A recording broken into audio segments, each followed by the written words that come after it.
Welcome to EDSA! Sa EDSA, astig ang bumper to bumper! Sa EDSA, the slower, the better. Sa EDSA, Usad Pagong is live! Kaya kung ako ikaw at ikaw sila, mag-EDSA na tayo! EDSA! Kasama mong natatrap. Diego Bandido! Go Diego! Go Diego! Go Diego! EDSA! Ang kamot sa mga angkol, itaas ang kamot sa mga angkol. Bunalikol, bunalikol, bunalkol, bunalkol. I feel good. Kalbo!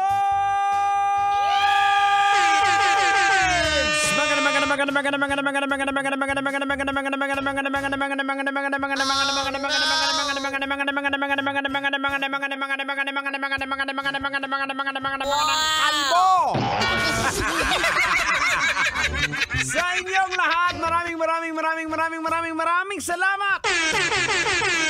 Siyempre sa pagtutok, ang oras pa na mga kabisyo sa buong Kapuluan, ganap ng 30 minutes makalipas sa oras ng alas 5 ng hapon. Welcome na naman po dito sa programang EDSA! That's right mga kabisyo, siyempre kasama niyo naman po ang tropang EDSA. Pinangungunahan po yan ni Tang! Henyo! Tender pero Jose pa rin kag nagarago mo. At siyempre, inyo po abang lingkod, the prodigy of Tanghenyo, Diego Bandido! pag may buhok, kailangan ba bang i-memorize yan? Basic! Hindi ako yan! At siyempre, hindi naman makukumpleto ang tropang EDSA kapag wala ang napakakulit at napaka-cute na si Duday! Duday, say hello to everybody! Hello po! Kamusta po kayo? Happy Monday po! Ako po si Duday, ang batang makulit. At siyempre po, say hello po sa mga angkol na manong driver na nakikinig po dito sa programang EDSA. Uncle Diego, magpapasalamat lang pala tayo kasi nakatikim po ako yung pinadala po ni Tito, ni Uncle Kano. Ano ba tawag dyan? Yung basta yung iniinom yung bawal sa bata, pero iniinom ko po. Pampi! Sinasabi mo, Duday, yung bawal sa bata pero ininom mo. Yung kape, ayan, kaya naman Oy nga pala, big shoutout syempre kay Master Barista Kano. Yung Lot 22 Cafe, lagi nakatutok sa atin yan. Pinatikim nila sa atin ng kanilang coffee mocha ba yun? Ayan, tama ba? Tawag dito. Mocha latte, ayan, napakasarap po ng Lot 22 Cafe. Actually, ang layo nagreklamo nga. Hindi naman siya nagreklamo, nagtanong yung kasi pinalalamove namin. Sabi niya, sir, ba't ang layo-layo naman? Kasi ganun kasarap Galing pang San Mateo, nakarating ng Pasay.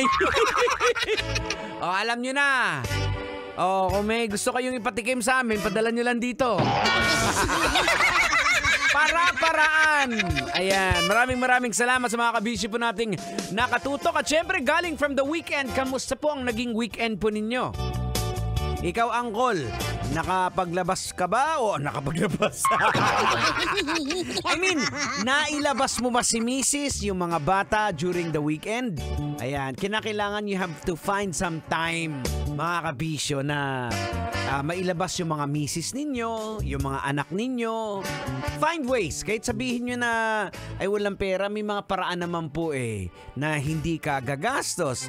Halimbawa, nung kagabi, actually, inabot kami dyan ng gabi na sa dito sa Mawa, by the Bay. Okay, hindi mo naman kinakailangan gumastos. Pwede kayo magbaon ng sandwich.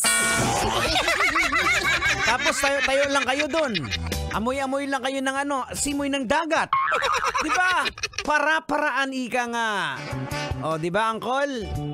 Pag sa pamilya, sabihin mo, walang budget, ayaw lumabas.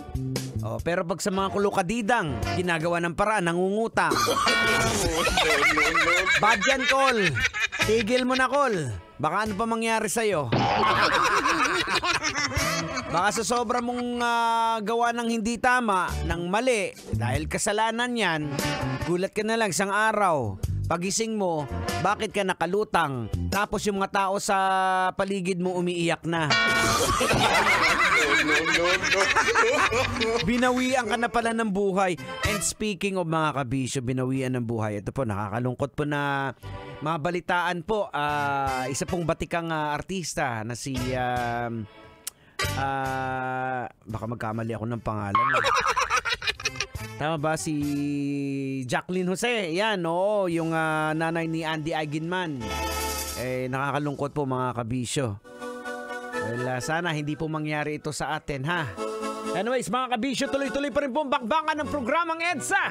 Hanggang alas 9 po tayo. 35 after 5 o'clock. Good afternoon, Metro Manila. Kailangan pa bang i-memorize yan?